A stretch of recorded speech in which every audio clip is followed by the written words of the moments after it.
Olá pessoal, eu me chamo Ananda e hoje nós vamos fazer as atividades 9 e 10 do Mais Parque. Para realizar essas atividades, a gente precisa compreender as diferenças entre dois importantes grupos vegetais. São eles as briófitas e as pteridófitas. Eu quero ressaltar antes de mais nada para vocês que na realidade existem 4 grupos vegetais: briófitas, pteridófitas, gimnospermas e angiospermas. Porém, hoje nós não estudaremos nem as gimnospermas e nem as angiospermas, tá certo? Somente as briófitas e as pteridófitas. Por que nós estudaremos elas? São os dois primeiros grupos vegetais a surgirem. Então, eles são extremamente importantes porque eles começaram a apresentar as características básicas das plantas, certo? Eu coloquei essa representação aqui para vocês porque eu quero que vocês entendam o seguinte: todos os vegetais possuem um ancestral comum, que são as algas verdes. As algas verdes, elas não são consideradas vegetais, porém, elas são um ancestral comum a todos os outros, certo? Então, o primeiro grupo vegetal a surgir no processo evolutivo dos vegetais foram as briófitas. As briófitas, elas já apresentavam tecidos verdadeiros, tá certo? Em seguida, as plantas começaram a apresentar órgãos verdadeiros e vasos condutores de seivas. As plantas que começaram a apresentar essas características foram chamadas de pteridófitas. E o que são os vasos condutores de seiva? Os vasos condutores de seivas, eles são responsáveis pelo transporte de nutrientes para as plantas. Eles funcionam como os nossos vasos sanguíneos. Os nossos vasos sanguíneos, eles distribuem oxigênio e nutrientes para todas as nossas células e todos os órgãos do nosso corpo. Da mesma forma, funcionam com os vasos condutores de seiva. Eles transportam nutrientes para todos os órgãos das plantas. E quais são os órgãos das plantas? Raiz, caule, a folha, as flores, os frutos, as sementes, são todos órgãos das plantas. Então, as pteridófitas já começaram a apresentar alguns órgãos verdadeiros e já apresentavam esses vasos condutores de seiva. Em seguida, as plantas começaram a apresentar semente. As plantas, quando elas começaram a apresentar semente, foram reunidas num grupo chamado de gimnospermas, certo?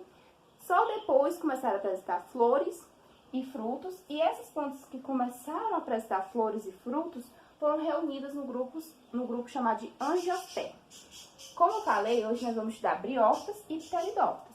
As briófitas e pteridófitas, elas fazem parte de um grupo, elas são chamadas, na verdade, de vegetais considerados criptógamas. Esses vegetais criptógamos não apresentam órgãos visíveis como nos outros grupos. O sistema reprodutivo deles, os órgãos reprodutivos deles são ocultos, certo? Então a gente não vê com facilidade esses órgãos. Pessoal, agora nós vamos estudar as características de cada um desses grupos para a gente poder entender as diferenças entre eles. Então, dando continuidade, pessoal, nós vamos ver agora um grupo vegetal conhecido como as briófitas. As briófitas, como eu falei lá atrás, elas foram o primeiro grupo vegetal a surgir. E elas apresentam uma característica de transição do ambiente aquático para o ambiente terrestre. Essas plantas possuem características que nenhum outro grupo vegetal possui. Um deles é o fato de elas serem plantas avasculares, ou seja, elas não possuem vasos condutores de seiva. O que acontece? Lá no comecinho eu falei para vocês que esses vasos, eles eram responsáveis por levar os nutrientes, a água, sais minerais para os vários órgãos das plantas. Como as briófitas não possuem esses vasos, esse transporte tem que se dar por difusão. Então, esse transporte ocorre célula a célula. Devido a isso, as briófitas apresentam tamanhos bastante pequenos, em média entre 1 e 2 centímetros. Então, o que acontece? Imagina só, elas fazendo esse transporte célula a célula, se elas tivessem tamanhos, digamos assim, de 5 metros, era praticamente impossível esses nutrientes chegarem a todas as partes do corpo dela em um tempo que ela pudesse utilizar. Então, elas possuem esse tamanho bastante pequeno, justamente pelo fato de elas não apresentarem vasos condutores, certo? Outra característica das briófitas é que elas não apresentam caule, nem raiz e nem folha, certo? Elas apresentam estruturas similares, mas que não chegam a ser nem caule, nem raiz, nem folha. Quais são essas estruturas? São estruturas que são chamadas de rizoide, que parece a raiz da planta, mas não é uma raiz. Filoide, que parece folha, mas não é folha. E cauloide, que parece caule, mas não é caule. Tá certo? As briófitas, elas vivem em locais úmidos, porque elas precisam... Por que elas precisam ver nesses locais? Elas precisam... A gente vai já estudar o ciclo de reprodução das briófitas.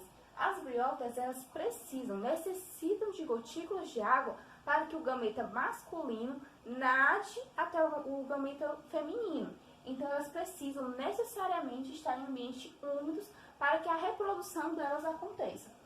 Outra necessidade de estar em ambientes úmidos é porque, como elas não têm raízes verdadeiras, esses rizóides aqui servem apenas para fixar elas precisam de absorver água do ambiente, porque as raízes dela não existem, é apenas uma estrutura de fixação, não é uma estrutura que é usada para absorver água e sais minerais do solo.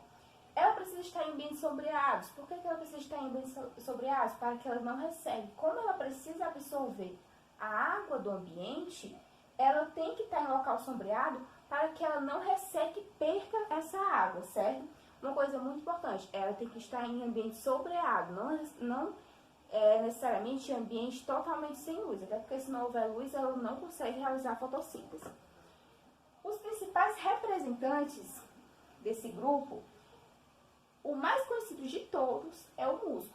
Os musgos, vocês já devem ter visto aquele tapetinho verde que se forma sobre pedras ali pertinho dos rios ou sobre troncos de árvores em ambiente bem úmido mesmo. A gente tem os musgos.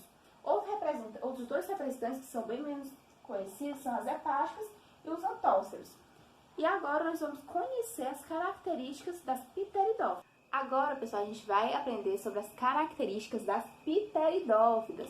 As pteridófitas são bastante importantes durante a evolução das plantas, porque elas foram os primeiros vegetais a apresentarem um tecido especializado na condução dos nutrientes. Então, elas foram os primeiros vegetais, o primeiro grupo de planta a serem vascularizadas, a apresentarem vasos condutores de seiva, vasos que conduzem os nutrientes para os vários órgãos das plantas, da planta. Então, consequentemente, as pteridófitas, elas já começaram a apresentar órgãos verdadeiros, elas já começaram a apresentar folha, começaram a apresentar raiz, começaram a apresentar caule, diferente lá das briófitas, que lá na briófita tudo isso era falso. A briófita não tinha folha verdadeira, não tinha raiz, não tinha caule verdadeira, era tudo falciane. Aqui, nas pteridófitas, tudo isso já passa a ser verdadeiro. Outra consequência disso, vocês lembram que lá na briófita, como elas não tinham esses vasos condutores, elas tinham tamanhos pequenininhos, porque elas tinham que distribuir os nutrientes célula a célula. Como nas pteridófitas, elas já possuem esses vasos condutores que vai distribuir isso mais rapidamente, de uma forma mais eficiente, elas já começam a alcançar tamanhos maiores. Então, quando lá as briófitas, elas eram pequenininhas, de 1, 2 centímetros, 5 centímetros no máximo, as pteridófitas, elas já começam a chegar a vários metros. Uma pteridófita que eu tenho certeza que vocês conhecem são as samambaias. Com certeza vocês já viram a samambaia, devem ter na casa de vocês, já viram na casa da tia, da avó, da mãe. Outros representantes também são as avencas, os xaxins e as cavalinhas. Os xaxins podem chegar a vários metros. Porém, gente, um detalhe importante sobre as pteridófitas. Lembra lá que as briófitas, elas precisavam estar em ambientes úmidos? Aqui as pteridófitas também precisam estar nesses ambientes úmidos, tá certo? Elas ainda dependem da umidade, ainda dependem das gotinhas de água para que o gameta masculino nade até o gameta feminino e assim ocorra a fecundação, tá certo? E elas também vivem em ambientes sombrios. Elas dependem, lógico, precisam de luz para realizar a fotossíntese, mas elas não gostam de uma luz muito intensa sobre elas, tá certo? Onde as pteridófitas são muito comuns é em regiões como a Amazônia, Mata Atlântica. Elas são encontradas, inclusive, vivendo sobre outras plantas, tá certo? Pessoal, agora a gente vai resumir as principais características dos dois grupos vegetais para poder conseguir entender melhor as diferenças entre eles, tá certo? Primeiramente, os dois grupos vegetais, tanto as briófitas como as pteridófitas, não possuem sementes, tá certo? Os dois grupos também não possuem órgão reprodutor aparente. O órgão reprodutor, tanto das briófitas como das pteridófitas, ele é oculto. Por isso que elas são chamadas de criptógamas, porque elas possuem esse órgão reprodutor oculto, tá certo? E qual é a diferença entre as briófitas e as pteridófitas? As briófitas, elas não possuem vaso condutor, certo? A gente viu que elas não possuem aqueles vasos que distribuem os nutrientes para as várias partes das plantas. Então, elas não são vascularizadas. Como elas não possuem esses vasos para facilitar o transporte de nutrientes para as várias partes das plantas, elas acabam sendo muito pequenas. Lembra lá do musgozinho que chega a poucos centímetros, né? E elas também não possuem órgãos verdadeiros. A gente viu lá que as briófitas, elas não possuem raiz, não possuem folha, não possuem caule. Elas possuem estruturas que parecem raiz, caule e folha, mas que não são. A gente deu até o nome de cauloide, rizóide, filóide. E as pteridófitas, elas já começam a apresentar vasos condutores, então elas já são plantas vascularizadas. Como elas apresentam esses vasos condutores, elas já conseguem distribuir melhor os nutrientes, transportar para as várias partes das plantas. Então, consequentemente, elas já vão ter tamanhos maiores e também vão ter órgãos verdadeiros. Elas já vão ter raiz de verdade, caule de verdade, folha de verdade. O que elas não vão ter? Não vão ter sementes, não vão ter folhas, não vão ter frutos, tá certo? Quais são o principal exemplo de briófita? Os musgos. Principal exemplo de pteridófitas? As samambaias. Agora vamos estudar a reprodução das briófitas. Pessoal, agora a gente vai entender como é que ocorre a reprodução nas briófitas. Como é que surge um musgo, certo? Por exemplo, o musgo é um exemplo típico de briófita.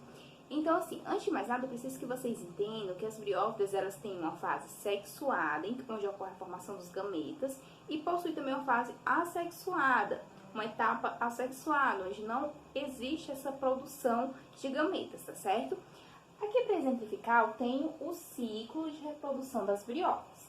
Para começar, eu tenho dois musgos. Os musgos que a gente encontra mesmo por aí. Eu tenho um musgo macho e um musgo fêmea. No musgo macho, existe uma estrutura lá na pontinha dele que é chamada de anterídeo. O anterídeo ele vai produzir os gametas masculinos, que são chamados de anterozóides, certo? Eles parecem, inclusive, com os nossos espermatozoides na espécie humana. Já o musgo fêmea ele vai produzir, lá na pontinha dele, ele tem uma estrutura que é chamada de arquegônio. O arquegônio vai produzir a oosfera, certo? Que é o gameta feminino das briófitas. Então, o que acontece? Vocês lembram, lá no começo que eu falei, que as briófitas precisavam de umidade, precisavam de gotículas de água para poder se reproduzir, por isso que elas vivem em ambientes úmidos. Isso ocorre porque aqui, ó, os anterozoides produzidos pelo anterídeo, eles precisam nadar até a oosfera, que está no musgozinho ali do lado. Eles têm que nadar até a oosfera pertinho deles para que ocorra a fecundação. Então, tá aqui os musgos na natureza. Choveu o anterozoide aqui, que parece um peixinho, vai lá, encontra uma gotinha de água, nada, encontra a oosfera. Encontrou a oosfera, ele vai fecundar. Então, após a fecundar, ele vai fecundar e vai surgir o embrião, certo? Quando ocorrer essa fecundação aqui, o musgo vai crescer em cima do musgozinho uma estrutura que é chamada de esporófito, certo? Esse esporófito, ele é composto por uma haste, por uma cápsulazinha, certo? E por uma calípria. A calípria é tipo um capuzinho que reveste, que dá uma proteção maior para essa cápsula. O que tem dentro dessa cápsula? Como o próprio nome já diz, esporófito, dentro dessa cápsula vão ter esporos. Então, esses esporos, eles vão amadurecer, vão passar um certo tempo lá dentro dessa cápsula e depois eles vão amadurecer. Quando esses esporos estiverem maduros, essa calíptrazinha aqui, ela vai se romper ao meio e vai liberar esses esporos no meio ambiente, certo? Aí os esporos foram liberados no meio ambiente. Aí eles vão cair num local onde haja umidade, seja em cima de uma rocha, seja no solo. E aí eles vão germinar. Quando eles germinarem, eles vão formar uma estruturazinha que é chamada de prótalo. Então, prótalo, que é como se fosse já um pequeno musgozinho.